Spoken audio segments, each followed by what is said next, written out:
Chicago Bears head coach Matt Eberflus says he's going to play his starters as much as the full half of the final preseason game.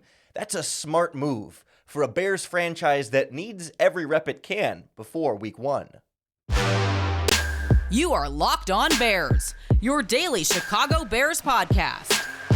Part of the Locked On Podcast Network, your team every day.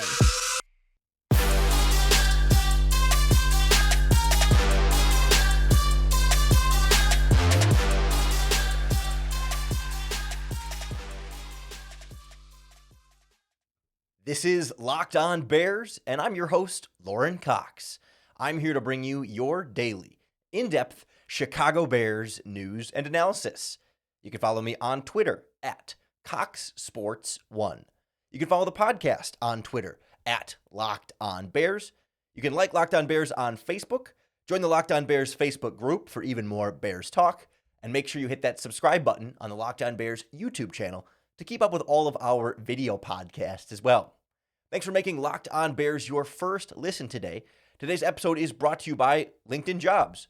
LinkedIn Jobs helps you find the candidates you want to talk to faster.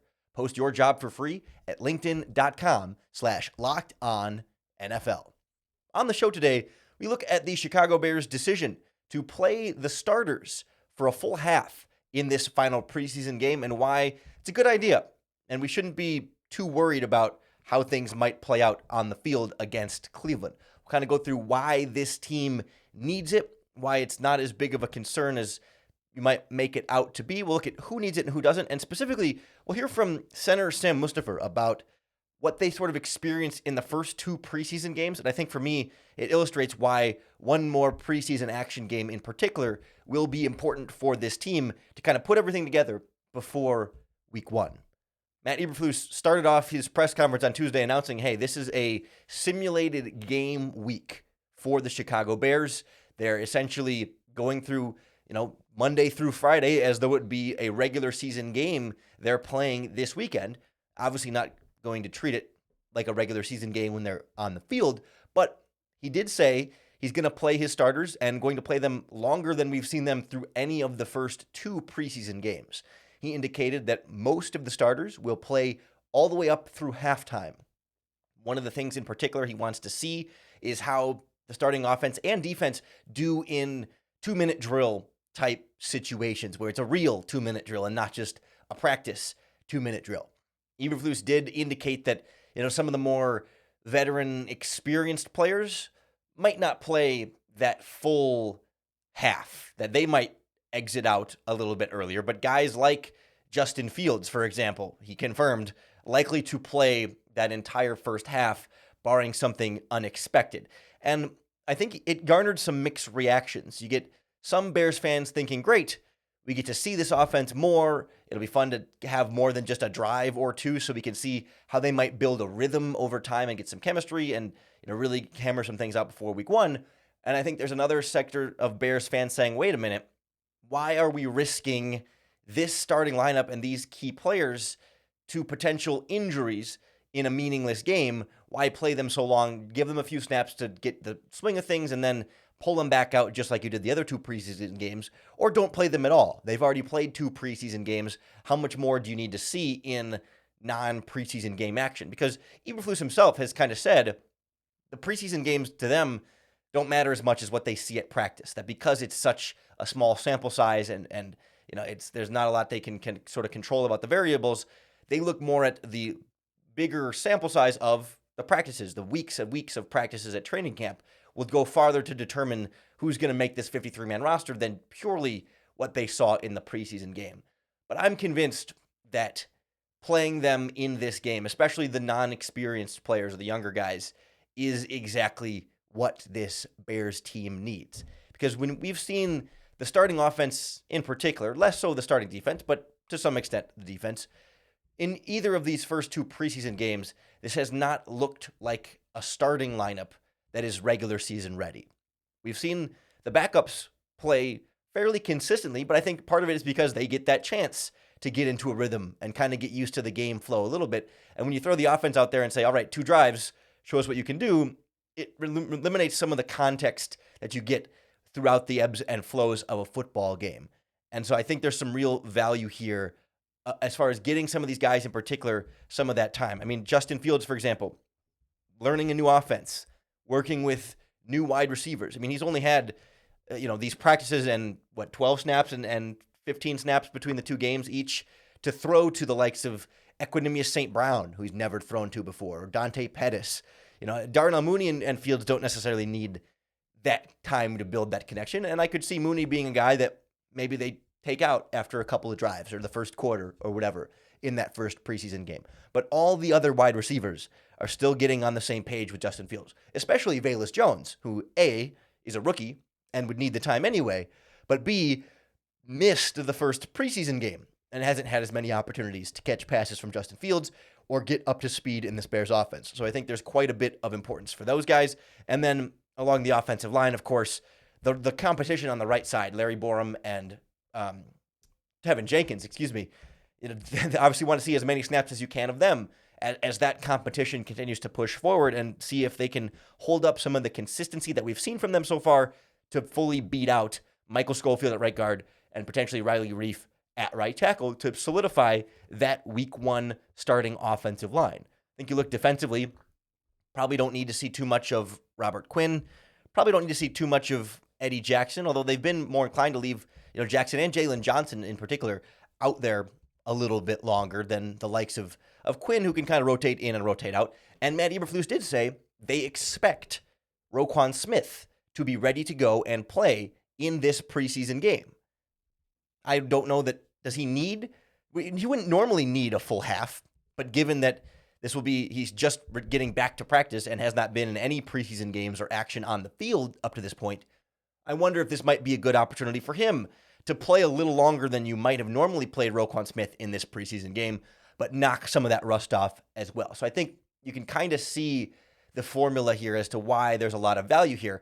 But I also think the risk isn't as great as some people might make it out to be, or we just might fear it to be. We'll kind of get into why, and then we'll hear from Sam Mustipher, and a great example of, I think, why this preseason game is going to matter and be important for this team next on Locked On Bears.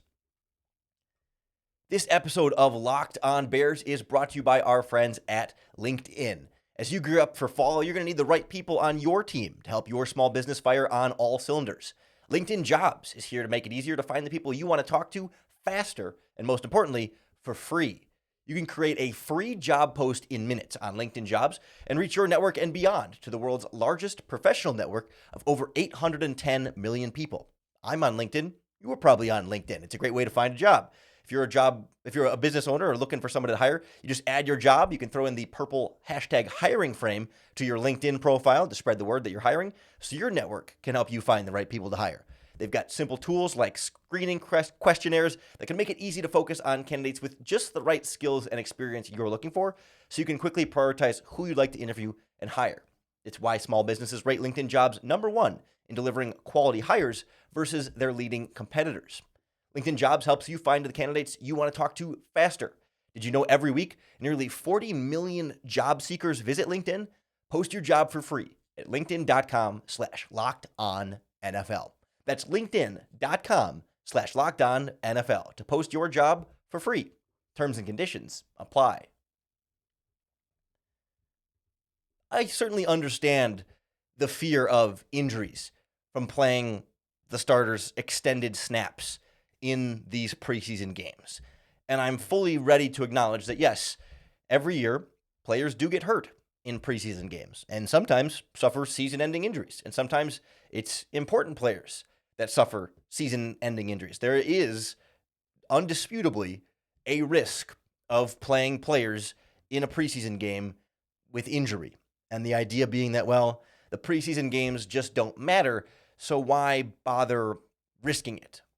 And I contend that in this Bears season, 2022 specifically, this is not going to be universally true for every season for the Chicago Bears or every team, but in this team, in this situation, I think, A, the risk is worth it, and B, I think the risk is a little bit lower than you might think, because this idea is sort of a cost-benefit analysis, right? It's like, well, yes, playing the players will give them more opportunities to practice the offense against a real opponent and develop on field. I think we can sort of all understand the general benefits that playing in the preseason game can provide for them, with the cost being like, well, the game doesn't really matter compared to a regular season game.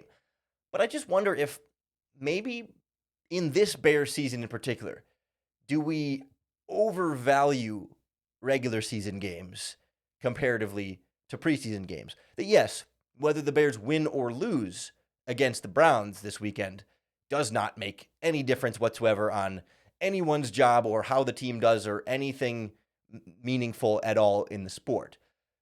But when we look ahead to this Bears regular season, the games definitely count more. But we're not expecting the Chicago Bears, certainly not to go on a Super Bowl run. And at this point, any sort of playoff run, I mean, the odds at BetOnline will tell you it's a long shot. Very low, very few expectations for the playoffs. It's essentially a season where, the playoffs are a little bit out of reach. It's not impossible, but it's a little bit of a long shot. And you never go in admitting that. You always believe that the playoffs are within the possibility, and you set that as the goal. Just get in and see what happens. Of course, 100%. You don't want to act like the playoffs are out of the question until you are mathematically eliminated from the playoffs. Totally understand. But functionally for the Chicago Bears, if we're not expecting them to make the playoffs this season, then specifically, what are the regular season games worth? They're worth an opportunity for this team to show progress, for this team to gel together and to find out which players are good and which players are not, which players belong as long-term pieces of the foundation of this team moving forward, and which players won't be back the following season. This season is sort of a way of seeing the progress of these young guys, checking in on where these guys are, fine-tuning the system that you're building around these players, and figuring out exactly how you can bring these players along. It's about Justin Fields' development. It's about the development of the offensive line and the ground game and the running game and the pass protection. It's trying to figure out which of these receivers are going to be long-term options for Fields and which ones are guys you move on from and try and replace next offseason. Defensively, it's a great time for the young secondary to kind of grow within itself. The linebackers around Roquan Smith to transition to this scheme. And of course, a lot of different pass rushers in there stepping into bigger roles this season without Khalil Mack, without Akeem Hicks. Everything I just described this season and regular season about, you could still pretty well apply to the preseason game. And I don't want to say that the preseason game matters the same amount as the regular season game. No. But I think this season in particular, the difference in value of the regular season game and the preseason game is less of a difference than it might be in a normal season, because the overall wins and losses this season isn't fully how we're going to measure the success of this Bears season. We know it's not going to be most likely a double-digit win season. And so if then the individual wins and losses matter a little bit less this year in the regular season, then the results of the game matter a little bit less, and it gets closer to a bunch of preseason games. And if the preseason games can still be an opportunity to do all of those things that we just talked about, the value being in the regular season of Justin Fields developing, of seeing which receivers are going to be his guys, of seeing how the young offensive line can develop, of the secondary players getting up to speed, the young pass rushers stepping up to bigger roles. It's not a one-to-one comparison, but it's a lot closer in value than it's been in every other season of preseason that I can remember. And certainly I don't think it's going to be the case again even next season, right? We're sort of expecting that 2023 is when Bears really go a little bit more all in and push for the playoffs. And this year's more of the development, turnover, not tanking, but just sort of figuring out what you have and what you don't have. And that's also what the preseason is all about, figuring out what you have and what you don't have. The difference is in the preseason, you're not playing your starters as much. You're more figuring out the bottom of your roster. But for the Bears in the regular season, it's going to be figuring out the top of your roster. And so that's why I feel like there's a lot of value toward playing your starters a full half in this preseason game, because it will accomplish many of the same things, not all the same things, but somewhere between some and many of the same things that a regular season game is supposed to accomplish this season. Of course, preseason won't be game planned the same way. You won't have, the script. You won't be scouting your opponent the same way. There's plenty of reasons why the preseason game is not the same and not as valuable. But I think if a player were to get hurt in this preseason game versus hurt in week 3 versus hurt in week 7. Yeah, I mean, of course, you don't want them to get hurt, and the later they could get hurt, the better, but you can't control whether they're going to get hurt in a game. And more importantly, in the preseason, it gives you the flexibility to play it more safe, that you can get away because the results really don't matter even less. Justin Fields can throw the ball away more quickly. He can slide more quickly. Receivers can step out of bounds without taking the hit or slide down or what. You can take steps in preseason games more so than regular season games to protect your body and limit some of the injuries. Can't prevent them all. Injuries are going to happen in any football game. But it's not as though the injury risk in a preseason game is somehow higher than the injury risk in a regular season game. So for me, I want to sort of treat this first half like an extra pseudo regular season game that can accomplish many or at least some of the same goals as a regular season game. And then I think there's some real value here for this Bears team that needs every opportunity for these guys to come together. And I think there's a great way to illustrate this from Sam Mustipher, the center. We'll hear from him and how the hits principle is sort of sinking in. And the preseason games in particular have been really eye-opening for these guys. And I think this third one can be another big part of that process next on Locked On Bears. I mentioned it earlier. The BetOnline odds for the Bears to make the playoffs are a bit of a long shot. Their over-under for win total this season is 6.5 wins. You can even bet on where they're going to finish in the NFC North, and those odds are 3rd and 4th place being the 2 highest odds. No matter what you want to bet on, betonline.net is going to be the fastest and easiest way to check in on all of your sports betting needs, not just the Chicago Bears. You can find all your favorite sports and events at your #1 online source for odds, lines, and games. Find reviews and news of every league, including football, Major League Baseball, basketball, hockey, soccer, tennis, combat sports, golf, esports, live in-game betting, you name it.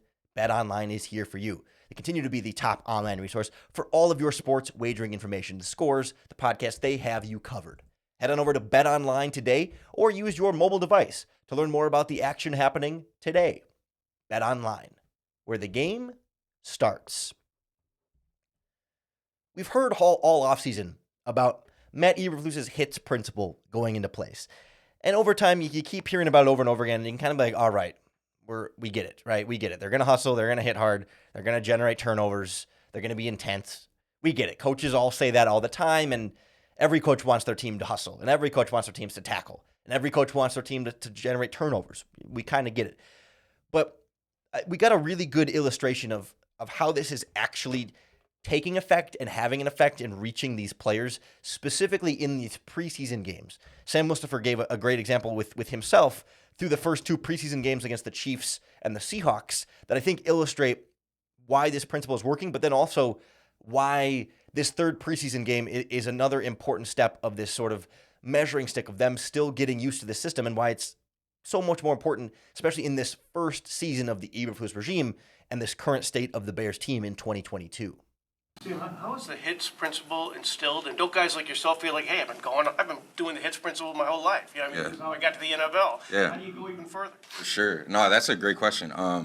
It was an eye opener for me after that Kansas City game, getting back a grade sheet. You know, I'm a guy who prides myself on going to pick up the ball carrier, but you know, I had loafs on the sheet. That's something I'm not used to, and so I went back throughout the week. I was like, shoot, I got to practice harder, because if you don't practice hard, you're not going to be able to do it in the game. And you know, I could think of a certain play on the sideline. I think it was a dump down to Khalil, and the ball kind of bounced and went out of bounds, and I jogged like 4 steps. You know, that's a loaf. So I want to get to my ball carrier and make sure he knows, hey, I'm there for you. Like, let's regroup. And then I think to that point, just the first play of last week's game, and I always look for it. But a great example of that hits principle is that first play, that tight end screen to Cole Kmet. When Cole's on the ground, there's nothing but white jerseys around him. Like, that's the hits principle, and how that comes to fruition. Like, now Cole knows, no matter where I am on the field, all my guys are going to be there for me. So now I can run harder. I can fight for those extra yards. So, I mean, it's cool things like that. To see it come to fruition is nice. How'd you find that extra gear, though? What's the mechanism that makes it? I mean, most of it's mental. The mind is definitely going to go before the body goes. So it's really as hard as you want to play, as hard as you want to push yourself, and then you got to do it day in and day out in practice. it's really been eye-opening for guys like Sam Mustipher, and I'm guessing it's a fairly similar experience across the roster there. And I loved how specific of an example he was able to give there with himself and getting sort of marked as loafing on a sheet. Because the way this works is the Bears coaches review every game and watch every second that every player is on the field to see, okay, to the time, between whistles, like once the ball is snapped to the time the whistle is blown, are you hustling? And I think that first Chiefs game, it was the first time that the players were in a game situation evaluated that way. They've been supposedly evaluated that way in practice as well, but it's different when it's an actual game. And this was the Chiefs game was the first time they all got those loafing report cards for a game. And it was like, whoa, wait a minute. I didn't even realize that I was loafing or not hustling here and there. And then game 2 against the Seahawks is sort of an opportunity to correct that. And you see some progress in that area. But I really think then you need that third game to really sort of hammer it home. It's like first game, it's the eye opener. It's like whoa, wait a minute. We didn't realize what we were doing wrong. Game 2 is like, okay, here's your opportunity to correct that. Let's see how you did. And you can find out then, okay, did I correct enough? I don't think there's necessarily an overcorrection necessarily, but it's like you don't know until you get that report card back. So like the first one is like really wakes you up. The second one, you can see, okay, did I do enough or do I need to take it another step forward? And I think it's that third game that it really cements and hits in. It's like, okay, there's no more surprises anymore. You've seen what your first correction looks like. Did you correct enough? Do you need to change? Can you maintain that for one more game? And I think third preseason game, boom, now you're in the groove. Now you get it. Now you've had it happen for multiple preseason games, and you're ready for that level to be carried into the regular season. Like I think if there was a fourth preseason game still, you wouldn't need it. Wouldn't matter as much. Not going to be as important because you've already sort of hit the 3. I wouldn't advocate necessarily for playing the starters as much in the fourth preseason game if there were still 4. But I think that having that third one in particular is still going to give this Bears team some value, not only for developing the starters, but getting that hits principle and that hits system really assimilated and absorbed by these players, especially for the guys that maybe didn't play in the first preseason game or didn't play in the second preseason game. If there was injuries, I know there were some guys that came back for the first preseason game was against the Seahawks. So they get that sort of hustle report card back and they can say, whoa, wait a minute, maybe I wasn't hustling enough. And that, again, this third preseason game can be that opportunity to correct. So you're not getting into week 1 still needing full corrections from a bunch of players. Of course, there's guys like Pringle and Lucas Patrick and a few others that week 1 might be their first game and first opportunity to get graded on their hustle and stuff. And that's inevitable. But at least this third preseason game really gives them a chance to hammer that home and one last opportunity to really get as much work in as they can. And then the other important factor in all this, they get a nice little bye week before the regular season starts. I think week 1's not for like another 2 weeks after this. So they can play the players in this third preseason game and they don't have to do a 7-day turnaround to play again. They'll have that extended time, heal, rest up the bodies, get fresh for week 1 and not worry about being overplayed or burned out too much. So all of it is to say, smart move, I think, by Matt Eberflus. Well worth the risk. To play the starters a little bit more. Injuries happen in any football game. You can't avoid them. Don't run from them. Do what's best for your team on the field, and that's getting those guys out there. So encouraged to see how these guys are going to play in this preseason game. You can be sure we'll break it all down for you right here on the Locked On Bears podcast. Coming back later this week, we will preview what to watch for with this Bears starting group in that first half, both offense and defense. So make sure you tune back in and make Locked On Bears your first listen each and every day, wherever you get your podcasts. If you're looking for your second listen, we're getting ready for our Locked On Podcast Network Ultimate Pro Football Preview. It's starting up next week, August 31st. We'll have an 8-episode extravaganza to get you ready for the upcoming NFL season. Our local team experts across the Locked On Podcast Network and our Odyssey NFL insiders are all going to be combining into one ultimate NFL preview. I will be on the NFC North preview. We'll kind of get a bigger picture look at what this division is going to look at. So starting next week, look for the Ultimate Pro Football Preview 2022 on your Odyssey app, YouTube, or wherever you get your podcasts. Keep coming back for more Locked On Bears. And most importantly, keep having more opportunities for you to bear down.